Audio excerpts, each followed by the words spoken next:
Let us start chemical equation and reaction.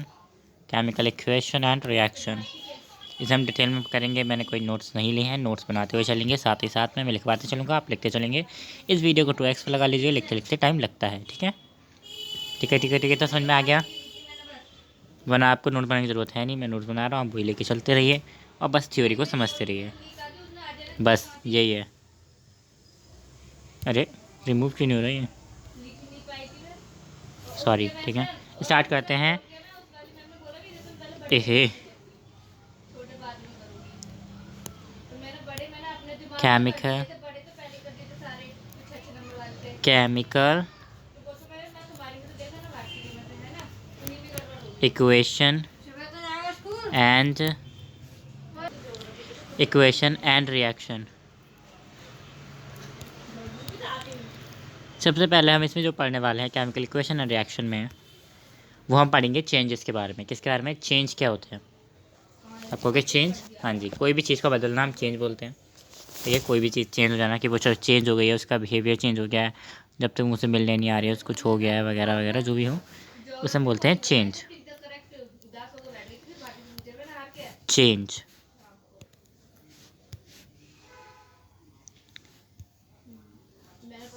Change दो तरीके के होते हैं, एक हमारे केमिकल होते हैं और एक फिजिकल।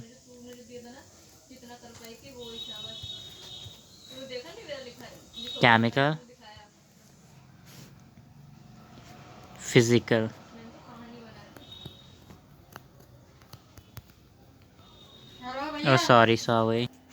सॉरी। हाँ, तो एक होता है हमारा केमिकल चेंज और एक होता है हमारा फिजिकल चेंज। ठीक है, आई होप कि ऐसा आपको 1x या 2x पे देख रहे होगे। ठीक है, मैंने बता दिया कि थोड़ा धीरे चलेगी। Physical change and chemical change, दो तरीके के चेंज होते हैं, हमने समझ लिया। ठीक है, अब समझ लेते हैं इनमें डिफ्रेंशिएशन होता क्या है। अब मैं ये चेंज क्यों पढ़ा रहा हूँ, बार बार करके क्वेश्चन आ जाता है, 1 मार्क्स का आया भी है कई बार पिछले क्लासेस में, पिछली बार। तो आपको याद होना चाहिए what is the which change. Okay, MCQ में आता है ये 1 मार्क्स का 10th क्लास में। Physical and chemical.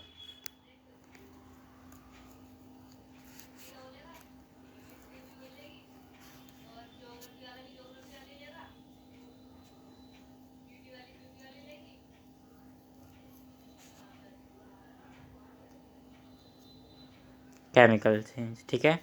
तो देखो, जो हमारा फिजिकल चेंज होता है ना, वो फिजिकली किसी भी चीज़ का चेंज होना, फिजिकल चेंज हो जाता है। फिजिकल चेंज जो होता है ना, वो हम क्या कहते हैं कि एक तरीके से जल्दी ईजिली उसको वापस कर सकते हैं। ईजिली मतलब कोई हमसे क्या कहते हैं, चाय के अंदर ज़्यादा नमक डल गया तो हम उसको ऊपर से निकाल सकते हैं। ठीक है, ये सब क्या हो गए, ये सब हो गए फिजिकल चेंज। ठीक है, ये रिन्यूएबल होते हैं। रिसर्व, हम इसको रिसर्व कर सकते हैं, रिवर्स कर सकते हैं, रिवर्स कर सकते हैं। पर हम जो हमारे जो केमिकल चेंज है ना, एक बार रिएक्शन हो गया तो उसको रिजर्व करना आसान नहीं है। ठीक है, बहुत ही हार्डली हो जाता है कभी कभी, पर हर बार ऐसा नहीं हो पाता। ठीक है,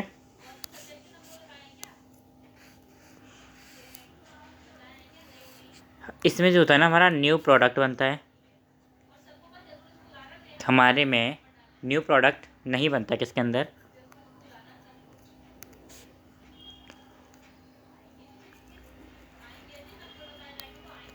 फिजिकल चेंज के अंदर प्रोडक्ट नहीं बनते हैं, केमिकल चेंज के अंदर न्यू प्रोडक्ट फॉर्म होते हैं।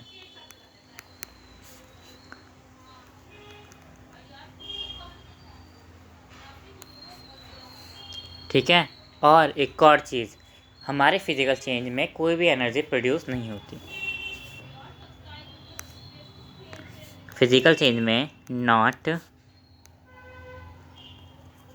एनर्जी प्रोड्यूस,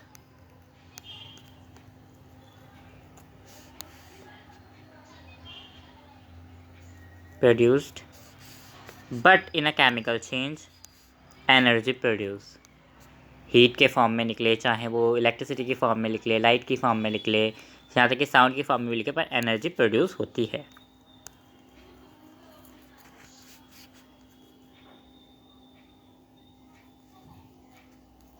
ठीक है, ये तो समझ में आ गया। ये जो हमारा फिजिकल चेंज होता है ना, इफेक्ट करता है फिजिकल प्रॉपर्टीज़ को। फिजिकल चेंज फिजिकल प्रॉपर्टीज़ को इफेक्ट करेगा, है ना।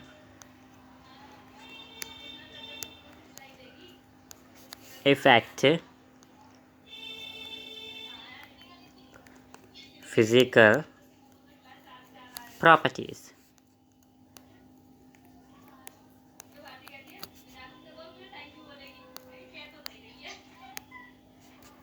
But on this there sent, हम जहाँ पर केमिकल चेंज होता है हमारा, वो फिजिकल प्रॉपर्टीज के साथ साथ केमिकल प्रॉपर्टी दोनों को करता है। तो ये याद रखना इंपॉर्टेंट पॉइंट। कई बार फिजिकल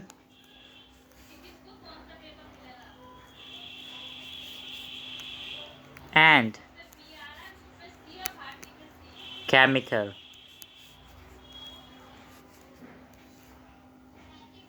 प्रॉपर्टीज को इफेक्ट करता है।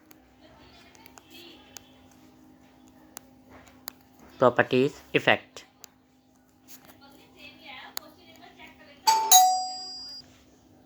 ठीक है, ये समझ में आ गया डिफ्रेंशिएशन। ठीक है, नेक्स्ट आगे बढ़ते हैं।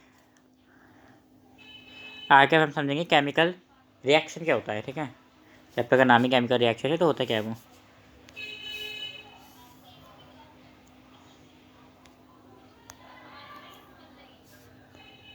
तो जो हमारा केमिकल रिएक्शन होता है वो केमिकली मतलब केमिकल चेंज होता है उसके अंदर, इतना सबको पता चल गया होगा।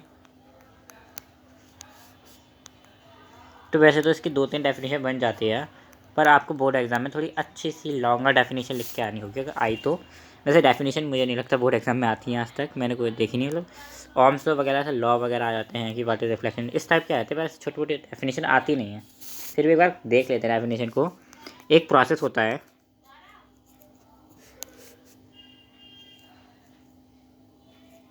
अ प्रोसेस इन विच, लिख दूँ पहले, मुझे तो रटी पड़ी है, आप भी रटी लोगी, छोटी सी डेफिनेशन है।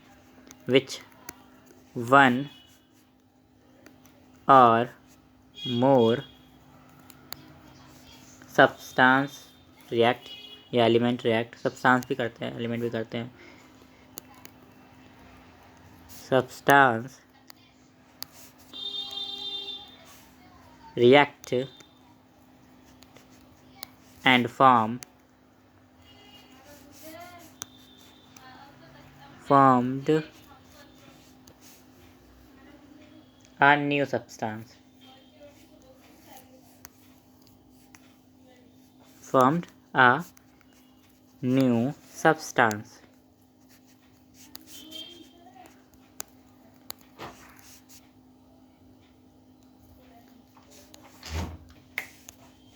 Example,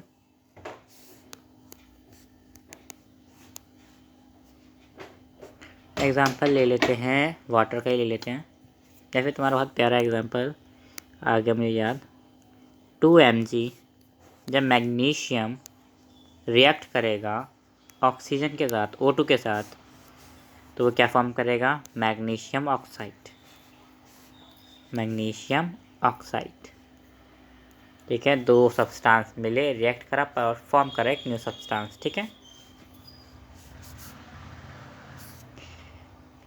तो इसके अंदर क्या हुआ, केमिकल चेंज हुआ। तो हम ये भी लिख सकते हैं ना एक तरीके से कि a process in which involving a chemical change is called chemical reaction, of course, ठीक है।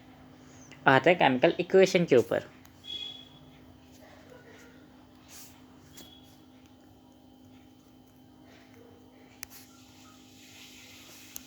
केमिकल इक्वेशन, केमिकल इक्वेशन क्या होता है, nothing but the symbolic representation of chemical reaction.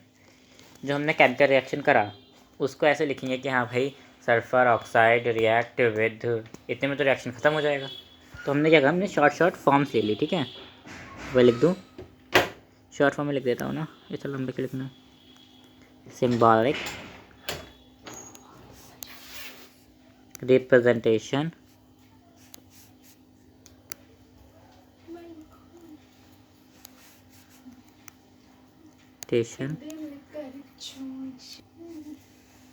presentation symbolic representation of chemical reaction, chemical reaction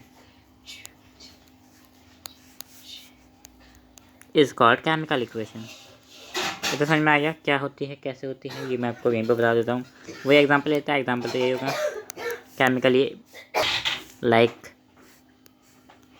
2 mg plus O2 gives MgO, magnesium react with oxygen give magnesium oxide. तो हमने लंबा नहीं लिखा कि magnesium react with oxygen, short form में लिख दिया। इसे हम क्या बोलते हैं, केमिकल इक्वेशन।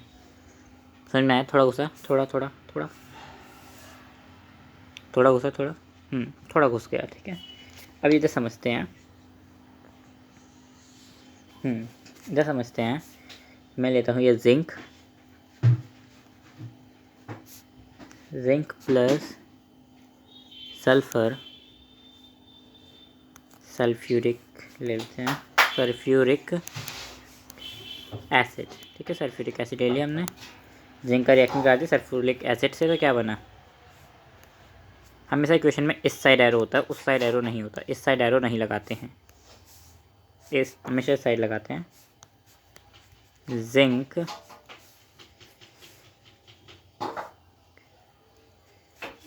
सल्फेट, यहाँ पे लिख दो नीचे, सल्फेट प्लस हाइड्रोजन,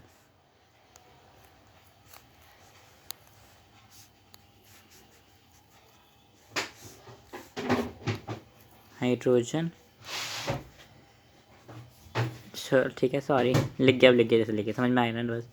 तो अब इसको हम वर्ड में कैसे लिखेंगे, मतलब नॉर्मली सिंबॉलिक में लिखेंगे Zn plus H2SO4,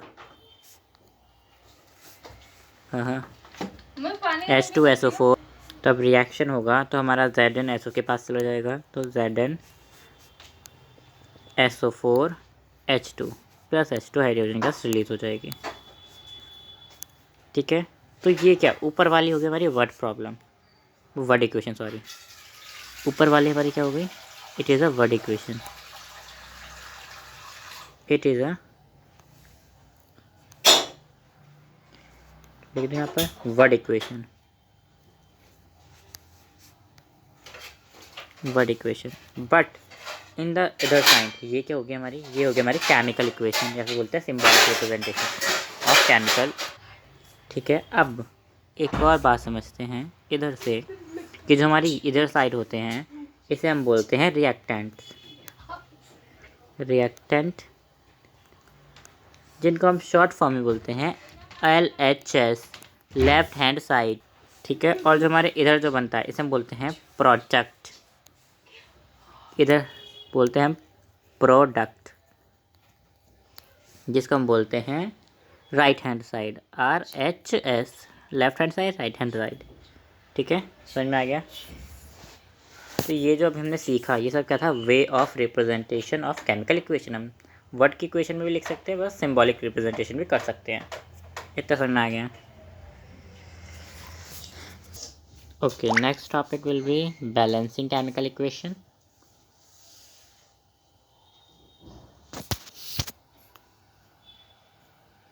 Balancing of chemical equation, balancing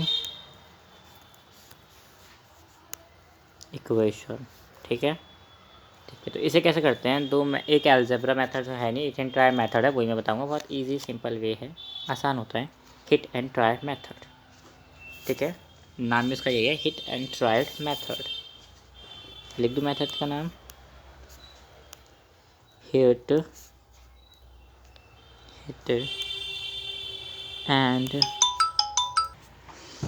and trial method, trial लिख दो हिट एंड ट्रायल मेथड से करेंगे, ठीक है। चलो स्टार्ट करते हैं, बैलेंसिंग करना मैं सिखाता हूँ तुम्हें। क्वेश्चन ही ले लेते हैं, ठीक है। क्वेश्चन ही ले लिया, हम सबसे सिंपल से स्टार्ट करेंगे। H2 plus O2 gives H2O, सबसे सिंपल है, ठीक है। 2 हाइड्रोजन 2 कार्बन हमें सेम करना, मतलब 2 हाइड्रोजन 2 ऑक्सीजन हमें सेम करना है हर जगह, ठीक है। तो देखो हमें लेफ्ट हैंड साइड और दोनों साइड्स में इक्वल एटम्स करने हैं, हमें ये समझना है। बेसिकली हमारा कॉन्सेप्ट यही है कि यहाँ पर 2 हाइड्रोजन है तो यहाँ पर 2 ऑक्सीजन है, तो यहाँ पर भी सब 2-2 होना चाहिए। 2 हाइड्रोजन तो है पर ऑक्सीजन कितनी है, 1, मतलब मल्टीप्लाई करना होगा। देखो हम पूरी इक्वेशन को मल्टीप्लाई करेंगे, इसको 2 से इस पूरी को मल्टीप्लाई करेंगे। पूछे क्यों? क्योंकि यहाँ पे प्लस का साइन है, हम बीच में मल्टीप्लाई नहीं कर सकते। पूरे से मल्टीप्लाई करा, हाइड्रोजन कितना हो गया, 2 एकम 2, 2 दूनी 4, 4 हो गया, और ऑक्सीजन से 2 हो गया। तो यहाँ पर हम हाइड्रोजन को अगर 2 से मल्टीप्लाई करते हैं, 2 एकम 2 दूनी 4। Balance equation, equal number of atom है, hydrogen 4, hydrogen 4, 4 hydrogen, 4 hydrogen, 2 oxygen, 2 oxygen, equal हो गया, इक्वल। समझ में आया? थोड़ा सा घुसा होगा ना, घुसा दिमाग में थोड़ा, घुस गया समझ लो। अब आते हैं नेक्स्ट इक्वेशन पे। नेक्स्ट इक्वेशन ले लेते हैं C+O2 गिव CO2। ठीक है, ऑक्सीजन 2, ऑक्सीजन 2, कार्बन 1, ये तो भैया ये तो पहले से बैलेंस है ना, ये तो बैलेंस ही है, मैं तो भूल ही गया था। कोई अच्छा तो देखते हैं, मिनट में रुक जाओ जरा, सोचने दो। चलो वही ले लेते हैं हम। अरे चल क्यों नहीं रही पेन, ओहो सॉरी। Mg+O2 गिव MgO, ये है। ये इक्वेशन याद है या भूल गए? मैंने अभी कितनी प्रैक्टिस कराई थी, चलो याद है। 2 ऑक्सीजन है, हमें 2 ऑक्सीजन यहाँ पर करनी है, हमारा मेन मोटिव यही है। तो हम इसको 2 से मल्टीप्लाई कर देंगे। Mg भी 2 हो गए, ऑक्सीजन भी 2 हो गई, पर यहाँ पे Mg 1 है, इसको भी 2 से मल्टीप्लाई कर देंगे। तो 2MgO2, यहाँ पर भी 2Mg, यहाँ पर भी 2Mg, यहाँ पर भी 2O, यहाँ पर भी 2O, ख़त्म बात। MgO, MgO, ठीक है, समझ में आ गई बात, है ना? तो देखो हमेशा ना मल्टीप्लाई यहाँ पर करते हैं, ऐसे नहीं यहाँ पर लिख के आ जाओ कि मल्टीप्लाई के नंबर पे, ऐसे थप्पड़ पड़ेगा सबके, ऐसा करके आए। तो नेक्स्ट लेते हैं एंड थोड़ा सा आप करते जाएंगे, जितनी प्रैक्टिस करेंगे उतना अच्छा है। बहुत 1 मार्क्स का क्वेश्चन आएगा ही आएगा बोर्ड एग्जाम में, तो इसकी प्रैक्टिस जारी रखते हैं। अब तुम्हारा मैं NCERT खोल लेता हूँ, NCERT से कोई एग्जाम्पल ले लेता हूँ। वो NCERT में जो दे रखा है वही एग्जाम्पल ले लेते हैं। Fe+H2O गिव Fe3O4 + H2, ये एग्जांपल दे रखा है तुम्हारे में। तो अब हमें देखना है कि हमें क्या क्या करना है। एक तो हमें Fe को 3 करना है, क्योंकि यहाँ पर Fe3 है, 3Fe है ना, तो Fe को 3 करना पड़ेगा। तो हमने यहाँ पर 3 से मल्टीप्लाई कर दिया तो 3Fe हो गया। ठीक है, यहाँ पर 2H है, अच्छा यहाँ पे ऑक्सीजन कितने हैं, 4, यहाँ पे ऑक्सीजन कितना है, 1। क्या समझे, क्या समझे, क्या समझे? 4 से मल्टीप्लाई करना पड़ेगा, ऑक्सीजन 4 है तो 4 से मल्टीप्लाई करना पड़ेगा ऑक्सीजन को। H2 पूरा मॉलिक्यूल है तो पूरे से मल्टीप्लाई होगा। ठीक है, ठीक है ना? अब देखते हैं, अब यहाँ पर हाइड्रोजन कितनी हो गई, चाहे कम से 4 दो नहीं 8 हाइड्रोजन हो गए। यहाँ पे कितने हैं, 2, यहाँ पर भी 4 से मल्टीप्लाई कर दो, 4 दूनी 8 सॉरी 8 हो गया बैलेंस। यहाँ पर Fe3 हो गया, यहाँ पर क्या हो गया, 8 H हो गए, ऑक्सीजन कितनी हो गई, 4 ऑक्सीजन हो गई। यहाँ पर भी 3Fe हो गया, 4 ऑक्सीजन हो गई, और यहाँ पर भी 8 हो गया। तो मेल मिलाव हो गया सबका, सब सेम हो गए, सब सेम हो गए, देख लेना एक बार, हो गए सब सेम। ठीक है, यहाँ पर भी बैलेंस हो गया इक्वेशन। नेक्स्ट इक्वेशन पे चलते हैं। और कितने कराओगे, प्रैक्टिस कर रहे हैं, अच्छे से चलेगा, बिल्कुल ही मज़ेदार सेशन है, मज़ा ही आना चाहिए। अभी तक आ रहा है, कुछ भी समझ में आ रहा है तो please like share subscribe, please please please. Share भी मत करो तुम, बस लाइक कर दो, फिर पता है दोस्तों को भेजने में शर्म आती है ना। चलो छोड़ो, देखते हैं यहाँ पर नेक्स्ट इक्वेशन लेते हैं। तो कुछ आपको होमवर्क दे दूँ मैं अब, है ना, कुछ होमवर्क दे देता हूँ मैं आपको। ये रही H2 + N2 गिव NH3। कोई ये गलत ना समझ ले भैया, ये 2 है। ठीक है, नेक्स्ट विल भी मैं आपको जो देना चाहता हूँ, एक मिनट रुको, 2Ki कुछ रहा Ki मतलब potassium iodide plus PbNO3 whole twice give plus PbL2 मतलब लेड आयोडाइड प्लस 2KNO3 मतलब मैंने बैलेंस ही लिख दी, खुद करना बिना चीटिंग के, ठीक है। पोटेशियम नाइट्रेट, ये दो होमवर्क है, ठीक है, लिख दो नीचे homework.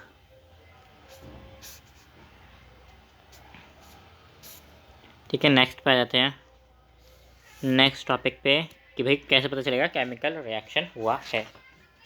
How to identify the chemical reaction is take process. तो डेफिनेटली हमें क्या लिखनी है, केमिकल रिएक्शंस की करेक्टरिस्टिक्स बतानी है कि भाई कैसे पता चलेगा कि इसकी क्या करेक्टरिस्टिक्स। अगर हम कहते हैं कि भाई बताओ कि वो कैसा दिखता है, तो मतलब आप क्या बताओगे उसकी नाक कैसी वगैरह ऐसा, तो हमें करेक्टरिस्टिक्स बतानी है किसकी, केमिकल रिएक्शन की। बताते हैं करेक्टरिस्टिक्स, थोड़ी सी मेरी स्पेलिंग मिस्टेक्स हो जाएंगी, ठीक है, बहुत ही माइनर ही करूँगा मैं, ठीक है, हो जाएंगी तो देख लेना, ठीक है। Chemical reaction,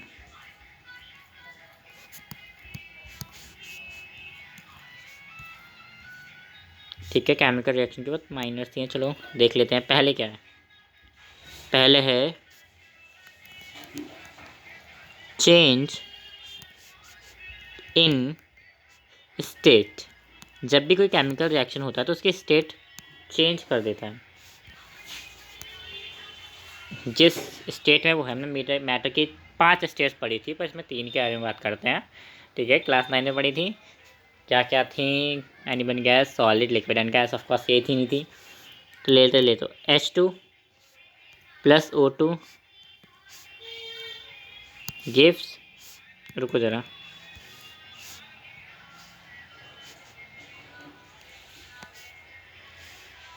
plus O2 gives 2H2O। इसे बैलेंस खुद करोगे, ठीक है, ये मैंने करा दिया, एक बार फिर भी ट्राई करना, ठीक है, इसे बैलेंस करने का। तो देखो यहाँ पर हाइड्रोजन गैस फॉर्म में, ऑक्सीजन गैस फॉर्म में, पर प्रोडक्ट किस फॉर्म में, लिक्विड फॉर्म में आए, ठीक है। Next will be change in colour, ठीक है, चेंज इन स्टेट हो गया, अब चेंज इन कलर ले लेते हैं, याद कर जाओ, change in state, change in colour,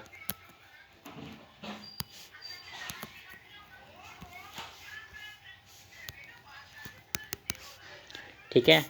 तो FeCuSO4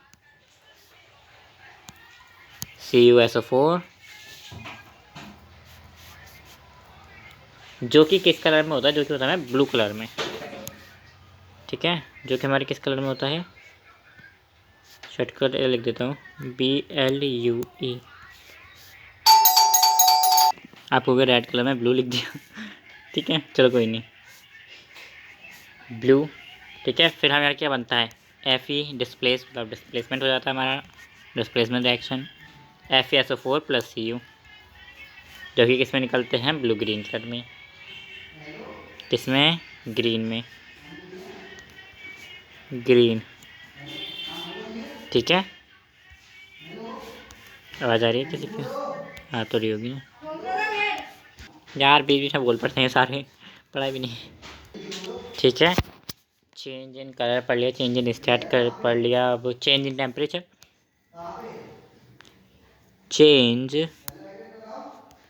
in temperature, temperature, temperature में भी चेंज आ जाता है, किस हिसाब से भैया बताते हैं एग्जांपल देकर। CaO प्लस H2O गिव्स बताओ ना, CaOH होल ट्वाइस देगा ऑफ कोर्स, है ना। होल ट्वाइस प्लस हीट निकालता है। तो यहाँ पर तो बीच में कहीं हीट नहीं है, पर एंड में हीट आ गई, दैट मीन्स हीट निकल रही है, हीट इवेल्युएट हो रही है। ठीक है, ठीक है, तो समझ में आ गया। इन सब में चेंज समझ में आया, तीनों में। अब आगे दो और हैं हमारे। एक है हमारा इवेल्युएशन ऑफ गैस, गैस का निकलना। इवेल्युएशन,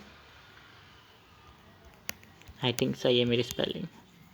इवेल्युएशन ऑफ गैस मतलब गैस का निकलना, किसी भी गैस का इवेल्युएट होना, निकलना वहाँ से। ठीक है, एग्जाम्पल के तौर पे ले लेते हैं हम Zn प्लस H2SO4, सबको पता है डिस्प्लेसमेंट रिएक्शन होगा। ZnSO4 plus hydrogen gas evaluate. ठीक है, ये इवेल्युएशन का साइन है, ऊपर जा रही है नीचे जा रही है, इवेल्युएशन के साइन होते हैं ये सिंबल हीट का होता है। Next will be formation of PPT. क्या है फॉर्मेशन ऑफ पीपीटी? पीपीटी क्या होता है? आपको क्या मैम भाई साहब मैडम भी पीपीटी मांगती हैं, आईटी वाली, है ना? कि ये उसी पीपीटी की बात तो नहीं करनी? नहीं, मैं प्रेसिपिटेट की बात कर रहा हूँ। फॉर्मेशन ऑफ अ प्रेसिपिटेट, क्या होता है ये प्रेसिपिटेट? इसके बारे में अभी हम करने वाले हैं। नेक्स्ट टॉपिक इज प्रेसिपिटेट, बहुत इंपॉर्टेंट टॉपिक है, आ जाता है कब कभी पेपर के अंदर। एग्जाम्पल भी आगे देख ही लेंगे, प्रेसिपिटेट को कर लेंगे। ठीक है, that will be this, that is precipitate reaction. इसे हम प्रेसिपिटेट रिएक्शन भी बोलते हैं, ऐसे रिएक्शन है भी नहीं है, प्रेसिपिटेट भी बोलते हैं। अब इसको समझ लेते हैं क्या है ये। ठीक है, प्रेसी, भाई साहब मुझे चेंज करना चाहिए था, प्रेसिपिटेट, प्रेसिपिटेट, स्पेलिंग सही है मेरी इस बार, सॉरी। ठीक है, प्रेसिपिटेट क्या होता है? एन इनसॉल्यूबल, सॉल्यूबल नहीं, an insoluble, insoluble substance, substance is called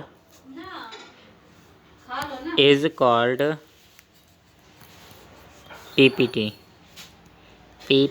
precipitate को PPT लिखता हूँ शॉर्ट फॉर्म में। अब लिख लेते हैं एग्जाम्पल ऑफ PPT, बहुत इंपॉर्टेंट, बहुत इंपॉर्टेंट एग्जाम्पल है ये प्रेसिपिटेट रिएक्शन का। 2Ki, मैं बैलेंस लिख रहा हूँ, ठीक है, मतलब पोटेशियम आयोडाइड, ये मैं लिख चुका हूँ पहले भी। PbNO3 होल ट्वाइस, ये पॉजिटिव, याद आया, PBI और स्क्वायर, PBI प्लस 2KNO3। इसमें हाँ इसी में हमारा जो लेड आयोडाइड है ये PPT है, ये एक प्रेसिपिटेट है जो कि येलो कलर का है। समझ में आया? PPT जब होता है, जब रिएक्शन होता है और जब एंड में हम प्रोडक्ट देखते हैं तो उसके अंदर कोई क्रिस्टल, ये छोटे छोटे कंकड़ जैसे हमें दिखते हैं।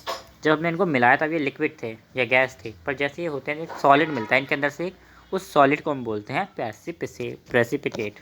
सॉरी, ठीक है, समझ में आया? को बार रिपीट करूँ, जब दो सब्सटेंस मिलते हैं उनका रिएक्शन होता है, रिएक्शनों से होता है तो जो लिक्विड सब्सटेंस या गैसी सब्सटेंस होते हैं उनका जब रिएक्शन होता है तो जो हमारा प्रोडक्ट बनता है उसके अंदर कुछ सॉलिड थिंग्स आ जाती हैं, सॉलिड सब्सटेंस आ जाते हैं जो कि इनसॉल्यूबल होते हैं, उन्हें हम बोलते हैं PPT। अब आते हैं टाइप्स ऑफ रिएक्शन के ऊपर। Type of reaction,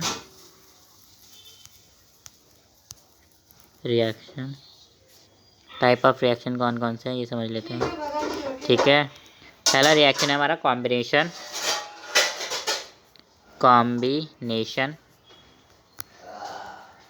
combination reaction,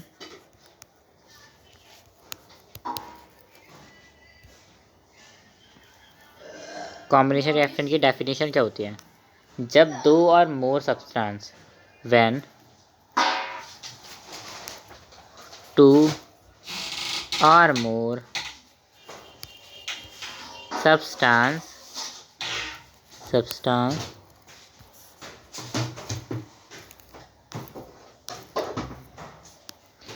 react and make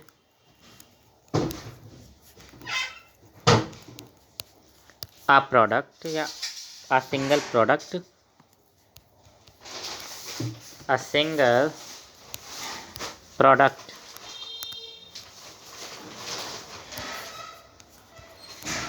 जब मान लो तुमने चीनी और पानी को मिलाया और उसने मीठा पानी बना दिया तो वो क्या हो गया? सिंगल प्रोडक्ट हो गया, उसके अंदर कुछ अलग नहीं है। ठीक है, तो जब दो सब्सटेंस मिलते हैं और एक सिंगल प्रोडक्ट बनाते हैं उसे हम बोलते हैं कॉम्बिनेशन रिएक्शन। ठीक है, एग्जांपल लिख दूँ मैं?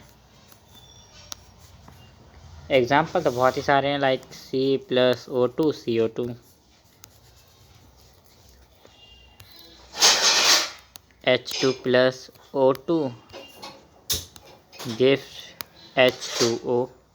बैलेंस कर लेना, कोई क्वेश्चन बैलेंस नहीं होगी मेरी एग्ज़ाम में, बैलेंस इक्वेशन ही लिख कर आनी है। ठीक है, बैलेंस करने का जिम्मा मैं तुम्हारे सरों पर डाल रहा हूँ।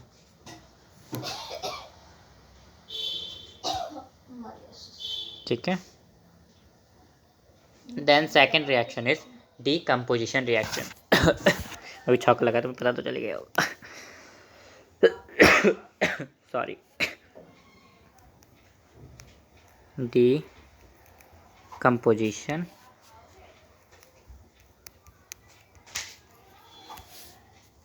रिएक्शन, डीकम्पोजिशन रिएक्शन जब एक सिंगल प्रोडक्ट, एक सिंगल सब्सटेंस टू और मोर प्रोडक्ट में टूट जाता है उसे बोलते हैं वो डीकम्पोजिशन रिएक्शन। व्हेन, इसका लिखना था रिएक्शन इन विच वगैरह। व्हेन, मैं शॉर्ट फॉर्म में लिख रहा हूँ आपको, ठीक है, बाकी आप लॉन्ग तो खुद ही कर सकते हो। व्हेन सिंगल रिएक्टेंट, बताया था ना, रिएक्टेंट ब्रेक डाउन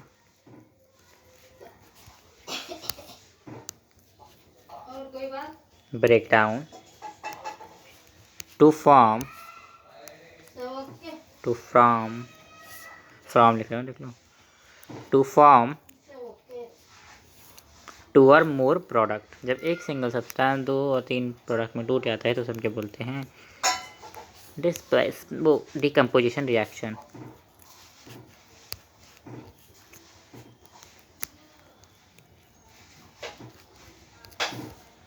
ठीक है, एग्जाम्पल दो तो मैं तुम्हें बहुत ही डेली लाइफ के एग्जाम्पल से ही समझाता हूँ मैं। अगर तुमने पानी और चीनी वाला घोल बना लिया, ठीक है, अब तुमने उसको गैस पे चढ़ाया गैस पे, आग जलाई और उसके ऊपर प्लेट धर दी। प्लेट के ऊपर क्या आ जाएगी? पानी, मतलब भाप आ जाएगी, पानी आ जाएगा एक तरीके से। और जो हमारा तवा रह जाएगा या जिस पे तुमने जलाया उसके अंदर क्या आ जाएगा? पैन के अंदर क्या आ जाएगी? चीनी आ जाएगी। चीनी पानी अलग, एक सिंगल सब्सटेंस थे, वो सिंगल बने थे ना, सिंगल प्रोडक्ट। ये रिएक्टेंट उन्होंने हीट के साथ रिएक्ट करके तोड़ा और बन गया क्या? अलग अलग हो गए H2O और शुगर। ठीक है, समझ में आया? थोड़ा बहुत गुस्सा। आपको कोई रिएक्शन एग्जाम्पल लिखवाएंगे, रुक जाओ। तो ये रिएक्शन जो होती है ना वो तीन तरीके की होती है, इसके टाइप्स होते हैं। तीन तरह की रिएक्शन होती है। एक होती है थर्मल,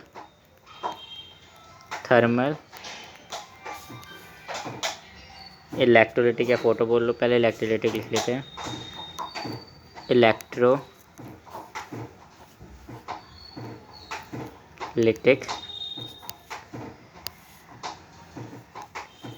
देन फोटो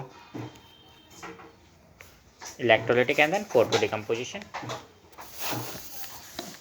और कई लोग इसे फोटोलिटिक भी बोलते हैं। मैं यहाँ पर कहाँ पर लिटिक लिख दूँ? LYTC, lytic. ठीक है, समझ में आ गया? Photolytic decomposition. अभी रुको ज़रा, एरो लगा देते हैं। तीन तरीके के होते हैं ये, अभी तीनों समझेंगे एक एक करके, है ना? ये रहे ABCD सिंगाड़ा मेरे भैंस की डंडा क्यों मारा। किस किसने ये गाना सुना है बता दो। गाना नहीं वैसे तो ये। पहले समझेंगे थर्मल।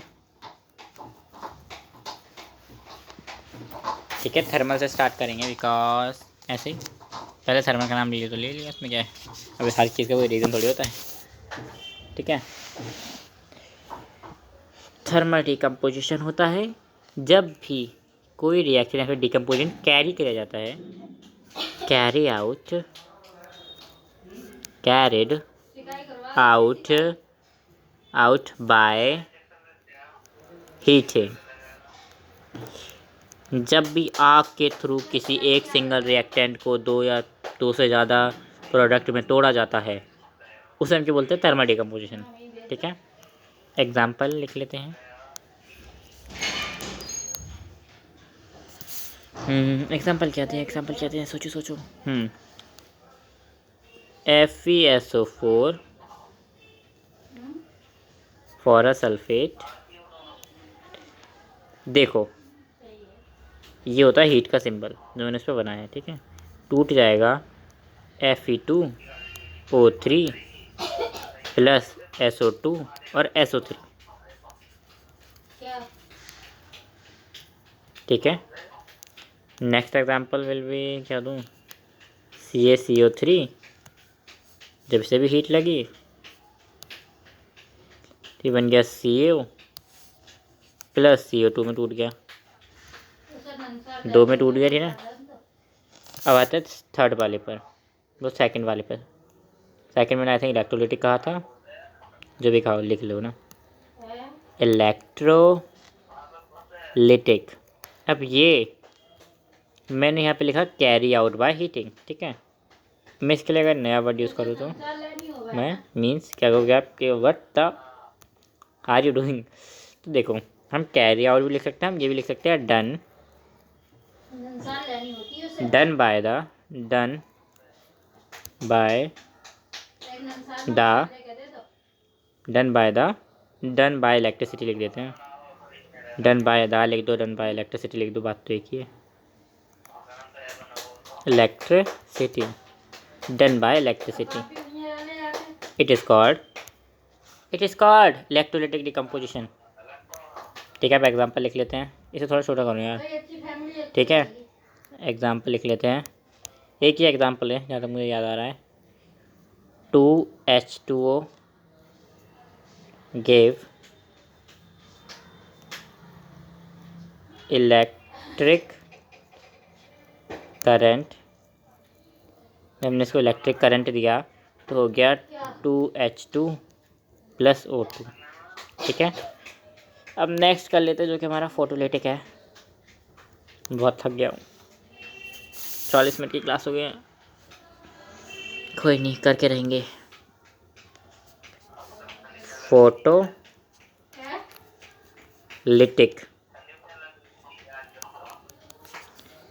इसके लिए हम बोल सकते हैं कि डन बाय सनलाइट। ठीक है, हम लिख सकते हैं डन बाय द सनलाइट या फिर प्रेजेंस ऑफ सनलाइट या हेल्प ऑफ लाइट, जो भी लिखना चाहो। डन बाय द सनलाइट ही लिखेंगे, मेन सन है इसमें। पर अगर तुम एक एडवांस चीज़ लिखोगे कि done by the sunlight energy is quite nice, तो we called a photolytic decomposition reaction. ठीक है, इस तरीके से लिखना होता है, पूरा लिखना मैंने एग्जाम्पल के लिए।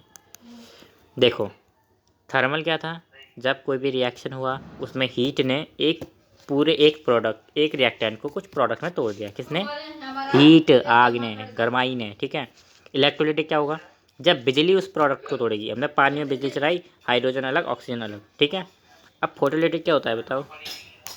जब फोटोलिटिक होता है जब सनलाइट, जो हमारी सनलाइट पड़ रही है वो तोड़ेगी, लाइक 2GCl, यहाँ पर पड़ी सनलाइट। ठीक है, सनलाइट 2Ag, देखो मेरी मम्मी पीछे से सारे भंडारे खोल रही है। 2AgCl2 इनमें टूट गया, LgCl इसमें टूट गया। एक और आ सकता है, आप एग्जाम्पल लिख देते हैं। Ag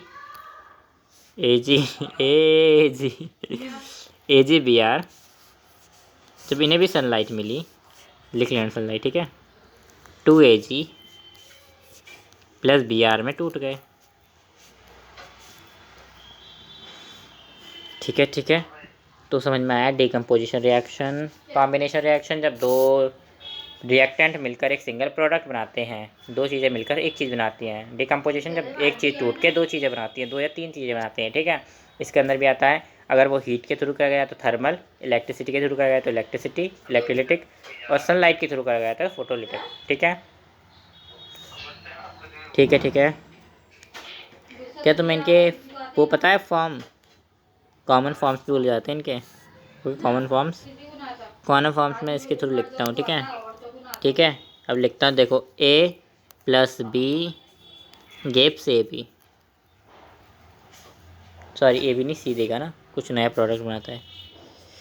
A+B गिव्स C, पर डिकम्पोजिशन में क्या होता है, डिकम्पोजिशन में होता है कि हमारा एक प्रोडक्ट जो A है वो दो प्रोडक्ट में टूट जाता है B+C,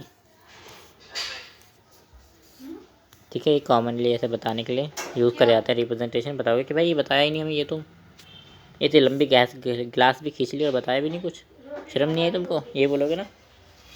मैं पता है पीछे सब बोल देते हैं। आ जाओ डिस्प्लेसमेंट रिएक्शन पर। मेरा बहुत मन करता है लाइव क्लास लूँ, पर होती ही नहीं। और डोंट बी से इसके सब्सक्राइबर होने चाहिए। डिस्प्लेसमेंट,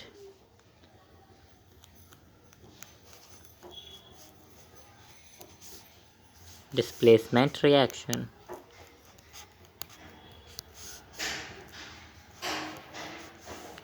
जब एक मोर रिएक्टिव एलिमेंट एक लेस रिएक्टिव एलिमेंट को डिस्प्लेस कर देता है उसी के कंपाउंड में से या उसी के सॉल्यूशन में से, उसे हम बोलते हैं डिस्प्लेसमेंट रिएक्शन। समझेंगे, पर मैं लिख दूँ डेफिनेशन, शॉर्ट फॉर्म में लिखता हूँ, तुम पता है मैं लिखूँगा तो लंबा लंबा लिखते लिखते हाथ थक के जाते हैं। तो शॉर्ट फॉर्म में लिख दूँ, मोर reactive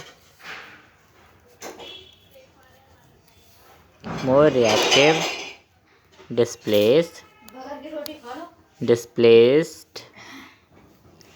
less reactive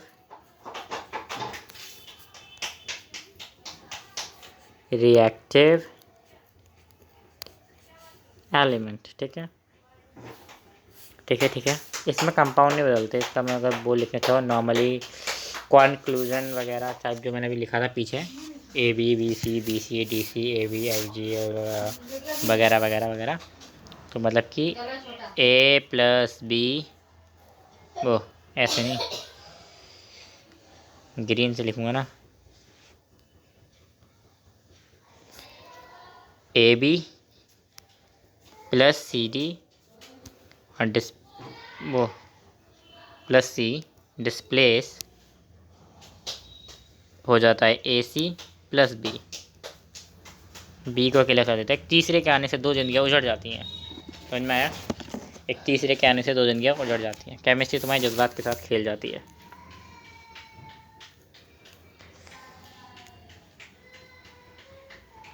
ठीक है, लिखते हैं example.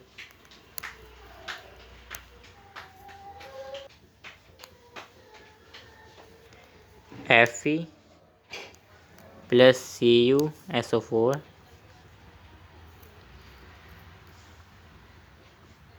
gives FeSO4 + Cu।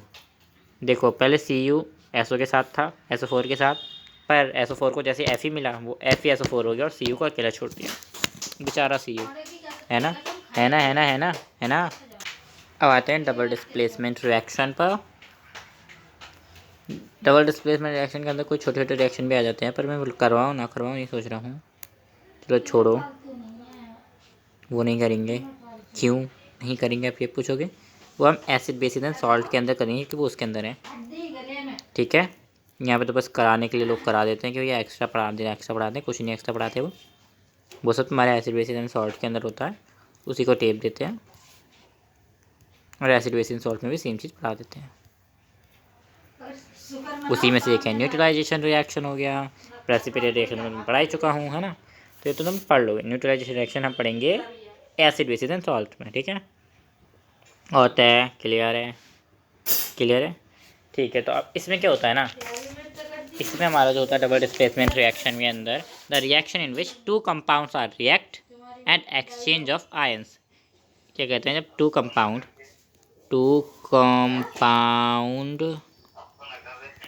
React, सोना नहीं है, सोच रहे हो गए, रिएक्ट एंड रिएक्ट, रुको, react by exchange of ions to from two new compound, form या फ्रॉम जो बोलो, टू न्यू कंपाउंड। देखो वक्त के साथ साथ जितनी लंबी क्लास उतनी बेकार राइटिंग होती जाएगी मेरी। कंपाउंड एग्जाम्पल लिख लेते हैं, ठीक है। ये ले लेते हैं Na2SO4। आपको क्या SO4 सबसे ज़्यादा प्यार, जो SO4 वाला रिएक्शन ले लेते हो। BlCl2 BaSO4 और 2NaCl। तो देखो 2NaSO4 है ना, Na इधर Na चला गया, Na एक्सचेंज हो गया, SO एक्सचेंज हो गया, ठीक है। Na इधर चला गया Cl के साथ, ये इसके साथ चला गया, दोनों डिस्प्लेसमेंट कर ले एक दूसरे के साथ, एक दूसरे के बॉयफ्रेंड को पटा लिया सब ने, ठीक है। ये समझ लो एक तरीके से तुम, ठीक है। ठीक है। अब दो रिएक्शन और पढ़ लेते हैं। एक होता है एक्सोथर्मिक रिएक्शन,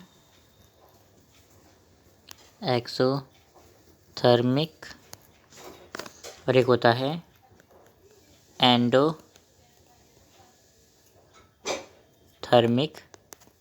एक्सोथर्मिक और एंडोथर्मिक रिएक्शन, ठीक है। दो तरीके के रिएक्शन होते हैं ये। पहला हमारा होता है एक्सोथर्मिक रिएक्शन, जिसके अंदर ये होता है हीट रिलीज होती है। एक्सो मतलब निकलना, एक्सिट करना। जिस रिएक्शन के अंदर भी heat release, exothermic heat release होती है। बट एंडोथर्मिक क्या होती है, हीट ऑब्जर्व्ड होती है। क्या होती है, हीट एनर्जी ऑब्जर्व्ड होती है। Heat energy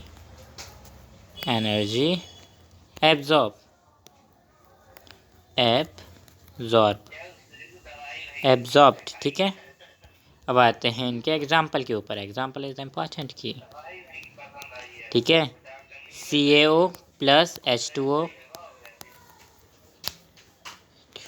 give CaOH whole twice plus heat, ठीक है। हीट रिलीज हो रही है यहाँ पे, एक्सोथर्मिक हीट रिलीज होना, ठीक है। अब आते हैं इधर एग्जाम्पल पर। CaCO3 प्लस हीट,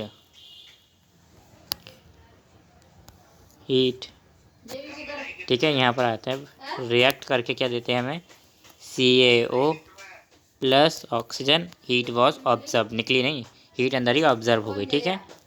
क्या समझ में आ गया। अब आ जाते हैं बहुत ही प्यारे छोटे टॉपिक के ऊपर। हमारे पास मैक्स टू मैक्स 4 टॉपिक बचे हैं। एक है हमारा ऑक्सीडाइजेशन रिएक्शन, लिख देता हूँ अभी, रुको जरा पहले बॉक्स बना लूँ। तुम्हें सुंदर भी तो दिखना चाहिए ना कभी क्योंकि मैंने अभी तक ज़्यादा में बॉक्स बनाया नहीं ना। ठीक है, चलो लिख लेते हैं, जैसे भी बॉक्स बन गया बाहर नहीं गया। Oxidise reaction, oxidation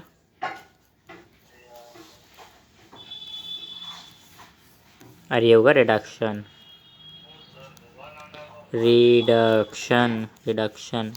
oxidation reaction है, रिडक्शन रिएक्शन, ठीक है। ऑक्सीडेशन रिएक्शन में होता क्या है, इन रिएक्शन में क्या होता है मेनली, ये हम बताते हैं। ऐड इन रिएक्शन में ऑक्सीजन का ऐड होता है, ऐड O2 ऑक्सीजन ऐड होना, ठीक है। रिमूवल हाइड्रोजन का रिमूव होना। और एक और चीज़ होती है जो ज़्यादा लोग बताते नहीं हैं, वो होता है हमारा लॉस ऑफ इलेक्ट्रॉन। इलेक्ट्रॉन के पूछते नहीं, फिर भी एक बार ध्यान रख लेना, ठीक है। छोटी सी बात है, ध्यान रख लेना। ध्यान रखने में हो जा रहा है तुम्हारा। उसमें ऐड हुई है, इसमें क्या होगा, इसमें ऐड होती है हमारी हाइड्रोजन। ऑक्सीडाइज में क्या होता है, ओ मतलब ऑक्सीजन क्या आती है, ऐड होती है। पर यहाँ पर ऐड क्या होता है, यहाँ पर ऐड होता है हमारा H2 मतलब हाइड्रोजन ऐड होती है। और क्या रिमूव होती है, रिमूवल O2 ऑक्सीजन रिमूव होती है ना। और आ जाते हैं हम, हाँ गेन होते हैं इसमें इलेक्ट्रॉन, उसमें लूज होते हैं, इसमें गेन होते हैं, गेन इलेक्ट्रॉन। अब एक एक एग्जाम्पल हो जाए, बोलो बोलो, एक एक एग्जाम्पल हो जाए, हो जाए। यहाँ पर आ जाते हैं H2 plus F2 give 2HF। F को क्या हो गया, F को ऑक्सीजन मिल गई, वो हाइड्रोजन मिल गई ना F को, तो क्या हो गया, वो एडिंग ऑफ हाइड्रोजन। और एडिंग ऑफ हाइड्रोजन किसके अंदर आता है, रिडक्शन के अंदर आ जाता है, ठीक है। इसके अंदर आते हैं। अब हम समझते हैं इसमें क्या होगा, ऐड होगा ऑक्सीजन। अब हमें ऑक्सीजन ऐड करानी है, लाइक हमने ले लिया Cu plus O2 give 2CuO। Cu के पास क्या हो गया, ऑक्सीजन ऐड हो गई, तो क्या हो गया, ऑक्सीडेशन हो गया, ऑक्सीडेशन रिएक्शन हो गया, ठीक है। Adding of oxygen, removing of hydrogen. Hydrogen remove हुआ नहीं, ऐड हुई ऑक्सीजन, हाँ, तो बस खत्म बात। इसमें ऑक्सीजन रिमूव हुई नहीं, हाइड्रोजन ऐड हुई, हाँ, तो मतलब रिडक्शन हो गया, ख़त्म बात। बेसिक कॉन्सेप्ट क्लियरिटी एकदम टट्टा बब्बा बब्बा हो गई है। अब आते हैं एजेंट्स के ऊपर। किस किस को एजेंट वाली मूवियाँ देखना पसंद है, बता दो, आज बता दीजिए। सॉरी फॉर डिस्टर्बेंस, देखो कॉल आ रही है, ठीक है। बैकग्राउंड नॉइस को तुम अवॉइड करा करो, जैसे तुम टीचर्स को अवॉइड करते हो क्लासरूम में। एजेंट, दो तरीके के एजेंट होते हैं, ऑक्सीडाइज एजेंट, ऑक्सीडाइजिंग,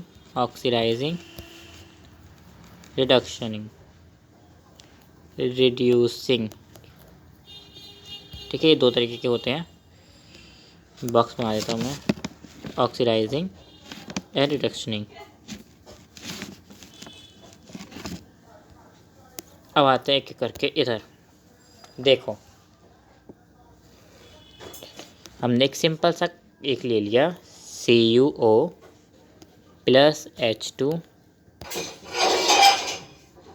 Cu, वाह लिया ही एन मौके पर है, शुरू होते ख़त्म हो गया हाथों से। Cu plus H2 give Cu plus H2O, ये हो गया हमारा, ठीक है। यहाँ पर ध्यान से देखो, यहाँ पर रिडक्शन और ऑक्सीजन हुआ है, ठीक है, मतलब ऑक्सीडेशन और रिडक्शन। देखो पहले समझ लेते हैं ऑक्सीडेशन क्या होता है। ऑक्सीडेशन होता है एडिंग ऑफ हाइड्रोजन, हाइड्रोजन का ऐड होना। तो हाइड्रोजन का ऐड किस में हुआ है, ये मैंने ढंग से लिखा ही नहीं,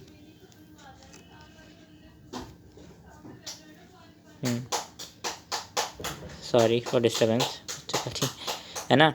यहाँ पर क्या हो गया, एडिंग ऑफ क्या हो गया, ऑक्सीजन हो गया, एडिंग ऑफ ऑक्सीजन, ऑक्सीडाइजिंग हो गया, ठीक है।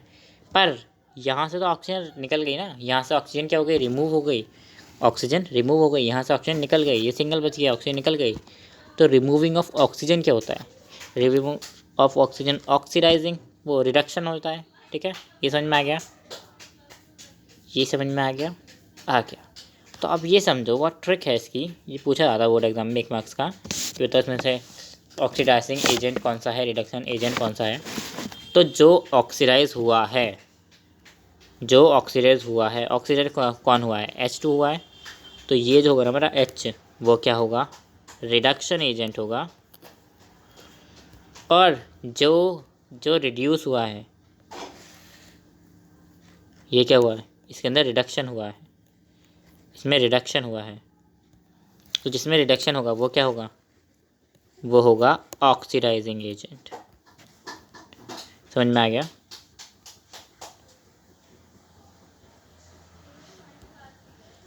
ठीक है, इसे क्या बोलते हैं हम, ये हो गया हमारा ऑक्सीडाइजिंग, ठीक है। और हमारा ये H2 क्या हो गया, हमारा रिडक्शन एजेंट। सिंपल सी बात थी, जो ऑक्सीडाइज होगा वो होगा रिडक्शन एजेंट, जो कि हमारा रिडक्शन होगा वो होगा हमारा ऑक्सीडाइजिंग एजेंट। ठीक है, ठीक है, ठीक है, तो समझ में आ गया तो समझ में। कमर की पौन की पहिया हो गई है बैठे बैठे, और कोई नहीं, ठीक है, फोकस ऑन द गोल। ठीक है, इतना सबको सब कुछ क्लियर है। अब अभी हमने देखा एक एग्जांपल जिसके अंदर क्या था, रिडक्शन भी हो रहा है, ऑक्सीडाइज भी हो रहा है। ये क्या हो रहा है, इस खिचड़ी को हम बोलते हैं, इस खिचड़ी को हम बोलते हैं रिडॉक्स रिएक्शन। क्या बोलते हैं इस खिचड़ी को, इस खिचड़ी को हम बोलते हैं रिडॉक्स रिएक्शन।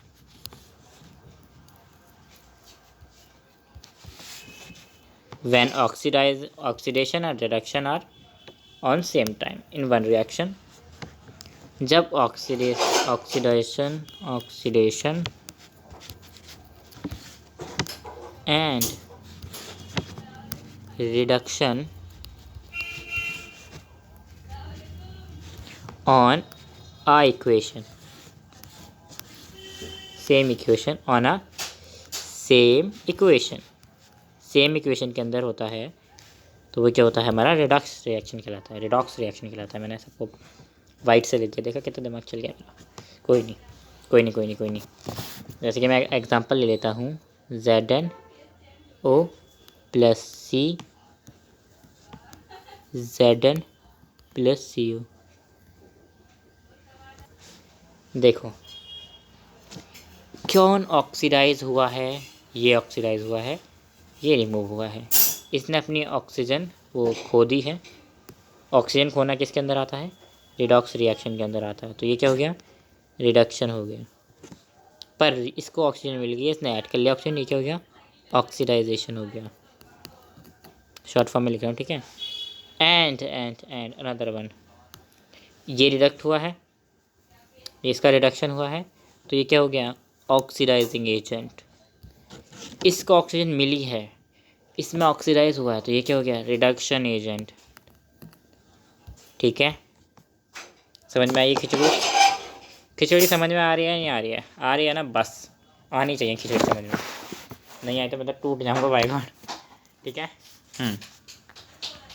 अब हमारे लास्ट 2 टॉपिक्स के ऊपर आ चुके हैं, that is effect of oxidization in daily life. क्या क्या इफ़ेक्ट होते हैं, effect of oxidation sorry for disturbance in our daily life, हमारी डेली लाइफ में।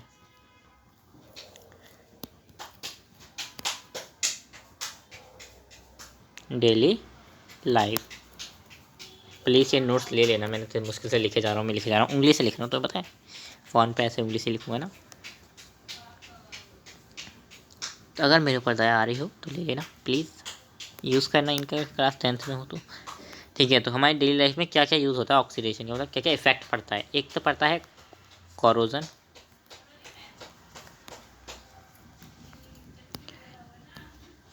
और रिडक्शन, या फिर वो रिडक्शन याद आया, रेंसिडिटी,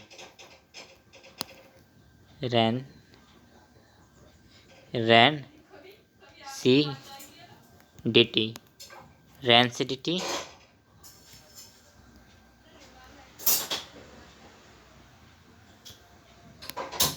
ठीक है, मेरे को ज़रा कोरोजन हो जाता है और या तो रेंसिडिटी आता है, ये 2 टॉपिक रहते हैं, इन्हीं को समझेंगे हम। तो सबसे पहला आता है हमारा कोरोजन। वाह, मैंने कौन सा बॉक्स बना लिया, ठीक है। तो तो क्रोजन क्या होता है, लिख देता हूँ पहले मैं, ये मेरा आर है, ठीक है, ऐसे मैं आर बनाता हूँ क्योंकि समझो। क्रोजन, ये तो बता दो मेरी राइटिंग थोड़ी रीडेबल है या नहीं है। तुमको पता है कि मैं तो बहुत शॉर्ट में लिखने वाला हूँ, पर आप अच्छे से राइट करके लिखना। मेरी दूसरी पीडीएफ आप ले सकते हो, ओनली फॉर रिवीजन हो जाएगी आपकी, ठीक है। देखो, एक्शन ऑफ ऑक्सीजन, ऑक्सीजन का एक्शन होना या फिर हाइड्रोजन का ऑक्सीजन, इन सब गैसेस का हमारे एटमॉस्फेयर में होती हैं, है ना। पानी का होना या फिर ऑक्सीजन या फिर हम जो गैसेस होती हैं एटमॉस्फेयर में, एटमॉस्फेयर सब कुछ फेयर है। एटमॉस्फेयर में जो गैसेस होती हैं उनका एक्शन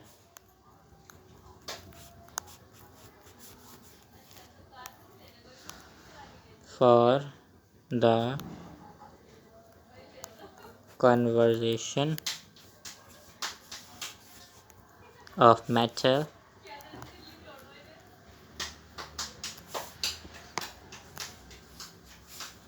टू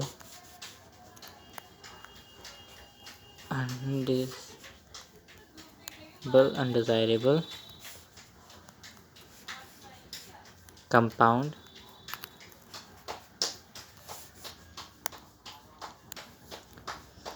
जब भी देखो हमारी जो एटमॉस्फेयर में हवाएं होती है उनका अटैक होता है किसी मेटल वगैरह पर, तो वो क्या होते हैं, उसका इफ़ेक्ट को हम बोलते हैं ऑक्सीडाइजेशन। ऑक्सीडाइजेशन मतलब क्रोजन, ऑक्सीडाइजेशन मतलब क्रोजन सॉरी, क्रोजन। साफ सीधी बात यह है कि जो भी एक्शंस होते हैं हमारी गैसेस के या हमारे पानी का किसी मेटल पर, तो वो क्या होता है, उसमें जो इफेक्ट होता है उसे हम बोलते हैं क्रोजन हो जाना। लाइक एग्जाम्पल तो देना बनता ही है ना। एग्जाम्पल हो गया रस्टिंग ऑफ आयरन, सुना होगा ना, रस्टिंग ऑफ आयरन, सुना है कभी तो सुना ही होगा। ऐसे नादान परिंदे मत बनो करो कि कुछ आता ही नहीं है, हमें आता ही नहीं है, इन्हें पता ही नहीं है, ऐसे वाला रिएक्शन मत दिया करो, अच्छा नहीं लगता, ठीक है, ठीक है, ठीक है, ठीक है। अभी बहुत छोटा सा टॉपिक आ जाता है जिसका नाम है how to prevent from methods to prevent. किससे प्रिवेंट करना है, ऑक्सीडेशन के लिए लिखा था, ऑक्सीडेशन से। तो मेथड्स टू प्रिवेंट, तो आगे तो समझ जाओगे प्रिवेंट का मतलब ही उसमें सब चीज़ों से लिख के दूंगा, ठीक है। चलो लिख लेते हैं। ऑप्शन ए, पेंटिंग कर सकते हैं हम, पेंट कर सकते हैं, पेंट करेंगे तो नहीं होगा, ठीक है, एक लेयर बन जाएगी। बी हमारा है ऑयलिंग कर सकते हैं,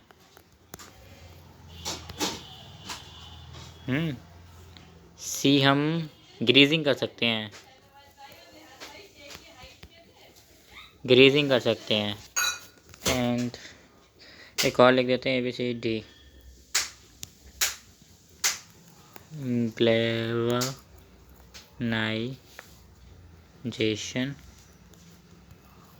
ग्लैवनाइजेशन, ठीक है। अब नेक्स्ट हमारा लास्ट टॉपिक आ चुका है, इसी के साथ बहुत खुशी हो रही है। 1 घंटे 1 मिनट की वीडियो गई, थोड़ी सी बढ़ जाएगी, कोई बात नहीं। अब आता है हमारा रेंसिडिटी, रेंसिडिटी। कई लोग कह रहे हैं कटेड, पर ये कटेड नहीं है, मेरी बात समझ लो, समझ गए सब पता।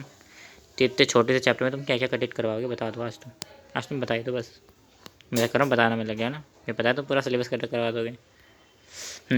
तो रेंसिडिटी होती है जब हम एक्सपोयर, जब हमारी एयर का चेंज होता है टेस्ट, फूड एंड कलर में। एक मिनट को पहले लिख लूँ मैं ज़रा, एक्सपोज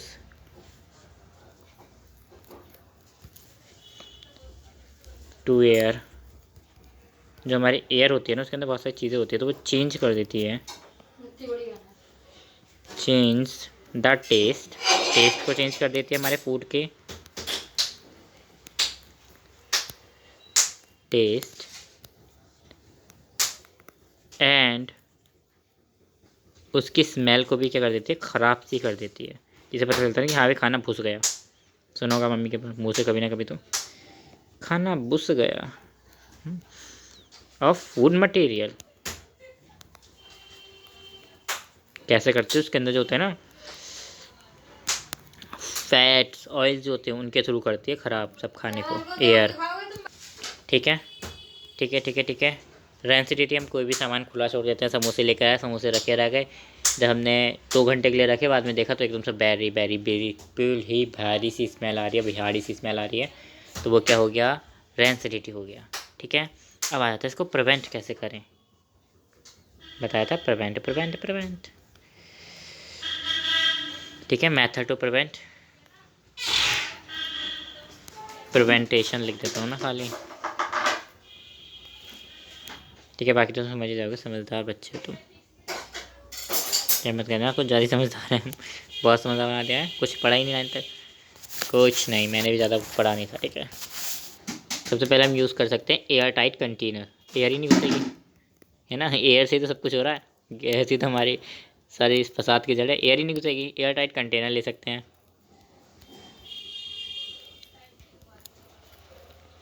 है ना। पैकेट के अंदर हम नाइट्रोजन गैस भर सकते हैं, फिल कर सकते हैं पैकेट के अंदर, packets with nitrogen gas, nitrogen gas ले सकते हैं ना N2 को। रेफ्रिजरेटर रख सकते हैं हम, है ना। सनलाइट से दूर रख सकते हैं, सनलाइट में तो ज़्यादा हो जाता है ना। AB, थोड़ा कम करो उसे, ABC, away from sunlight,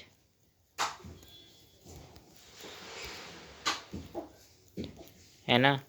use कर सकते हैं एंटीऑक्सीडेंट का, इम्पॉर्टेंट, यूज़ या फिर ऐड सॉरी ऐड कर दो एंटीऑक्सीडेंट को, एंटीऑक्सीडेंट को ऐड कर देना। DE, मैंने रेफ्रिजरेटर लिखा नहीं है, रेफ्रिजरेटर कर लेना, रेफ्रिजरेट फूड, फूड को रेफ्रिजरेट करना। ठीक है, ये सारे मेथड मैंने तो बता दिए। नाइट्रोजन गैस भरी जाती है चिप्स के अंदर ताकि चिप्स सील ना जाए, है ना। तो ये सब पता है आपको कि भाई बाहर खाना रखने से क्या हो जाता है, रेंसिडिटी फैल जाती है, ख़राब हो जाता है खाना। ठीक है, इसी के साथ देखो भाई मैंने आपका चैप्टर ख़त्म करा दिया है। थैंक यू लिख लूँ मैं अपने टाइम, नहीं होमवर्क क्वेश्चन तो दे दूँ। हाँ, अब आएगा ना मज़ा, मैंने बहुत कर ली सजा, अब आएगा मज़ा। मैं दूंगा होमवर्क क्वेश्चन, और ये ऐसे वैसे क्वेश्चन नहीं होंगे, इंपॉर्टेंट क्वेश्चन होंगे। क्वेश्चन ठीक है, 1-2 ही क्वेश्चन देता हूँ मैं, जैसे कि आपको बताया अपनी वीडियो के एंड में। ठीक है ठीक है, चलो यहाँ पर आ जाते हैं। पहला question, what is decomposition reaction, explain करना है।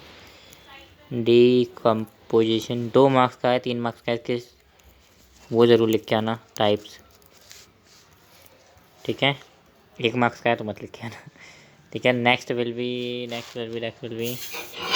Density. What is density, what is density, अच्छे से एक्सप्लेन करना। एग्जाम्पल भी ऐसे लिख के बताया ना कि हाँ भाई ये वो, अच्छे से एक्सप्लेन करना कि when you go to when we remove the gas, nitrogen gas from the chips, when we they sticks, इस तरीके से अच्छे से एक्सप्लेन करके आना। ठीक है, नेक्स्ट क्वेश्चन विल बी, क्या दूँ मैं, रिडॉक्स रिएक्शन। चलो, व्हाट इज रिडॉक्स रिएक्शन। ठीक है, इनके आंसर करना और केमिकल इक्वेशन की बैलेंसिंग की प्रैक्टिस करते रहना। कुछ बड़ी बड़ी केमिकल इक्वेशन उठाओ, तुम्हारी पिछली एक्सरसाइज में भी हैं। और मैं आपको बता दूं कि इससे सबसे ज़्यादा केस बेस्ड क्वेश्चन बनते हैं, केस स्टडी बनती है, उसकी प्रैक्टिस करो। अगर चाहिए तो मैं इस लेक्चर के बाद वो भी डाल दूँगा। सबसे ज़्यादा इससे बनती केस स्टडी है, मार्क्स भी उसी से आते हैं सबसे ज़्यादा। ठीक है, ठीक है, तो थैंक यू गाइस।